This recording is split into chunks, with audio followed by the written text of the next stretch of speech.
ಇದು Friday mini vlog ಆಗಿರುತ್ತೆ. Yesterday ನಮ್ಮ ಪಾಪುಗೆ 1.5 ಮಂತ್ ಇಂಜೆಕ್ಷನ್ ಹಾಕಿಸ್ಕೊಂಡು ಬಂದಿದ್ವಲ್ಲ, ಫುಲ್ ನೈಟೆಲ್ಲ ಎದ್ದೇ ಇದ್ದರು, ಅಳ್ತಾನೆ ಇದ್ದರು ಪೇಯ್ನಿಗೆ.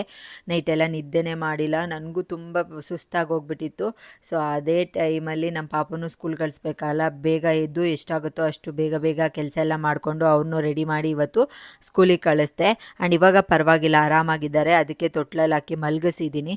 ಆ್ಯಂಡ್ ಕೆನೆ ಎಲ್ಲ ತೆಗೆದು ಕಲೆಕ್ಟ್ ಮಾಡಿ ಇಕ್ಕಿದ್ದೆ. ಅದನ್ನು ಬೆಣ್ಣೆ ಮಾಡೋಣ, ತುಪ್ಪ ಮಾಡ್ಕೊಳ್ಳೋಣ, ಚಿರುಗೆ ಬೇಕಾಗತ್ತೆ ಅಂತ ಹೇಳ್ಬಿಟ್ಟು ಮನೆಯಲ್ಲೇ ರೆಡಿ ಮಾಡ್ತಾ ಇದ್ದೀನಿ. ಆ್ಯಂಡ್ ಅಷ್ಟೊತ್ತಿಗೆ ಹಸ್ಬೆಂಡ್ ಕೂಡ ಎದ್ದು ಹೆಲ್ಪ್ ಮಾಡ್ತಾ ಇದ್ದಾರೆ.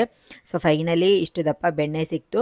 ಅದನ್ನು ತುಪ್ಪ ಕಾಯಿಸ್ದೆ, ಪ್ಯೂರ್ ಗೀ ಬಂತು, ತುಂಬ ಚೆನ್ನಾಗಿ ಬಂತು. ಫಸ್ಟ್ ಟೈಮ್ ಟ್ರೈ ಮಾಡಿರೋದು ನಾನು, ಬಟ್ ಚೆನ್ನಾಗಿತ್ತು. ಆ್ಯಂಡ್ ಆಮೇಲೆ ಟಿಫನ್ ಎಲ್ಲ ಮಾಡಿಕೊಂಡು ಮೀಶೋದಲ್ಲಿ ಕೆಲವೊಂದು ಪ್ರಾಡಕ್ಟ್ ಆರ್ಡ್ರ್ ಮಾಡಿದ್ದೆ, ಅದು ಕೂಡ ಬಂದಿತ್ತು. ಎಲ್ಲ ಚೆಕ್ ಮಾಡ್ತಾ ಇದ್ದೆ. ಆ್ಯಂಡ್ ಮನೆಯೆಲ್ಲ ಕ್ಲೀನ್ ಮಾಡಿ ಅಮೆಝಾನಲ್ಲಿ ರಿಟರ್ನ್ ಹಾಕಿದ್ದೆ, ಅದು ಕೂಡ ತೊಗೊಂಡೋಗಕ್ಕೆ ಬಂದಿದ್ದರು. ಸೊ ಇವತ್ತಿನ ಮಿನಿ ವ್ಲಾಗ್ ಇಷ್ಟೇ. Thank you so much for watching.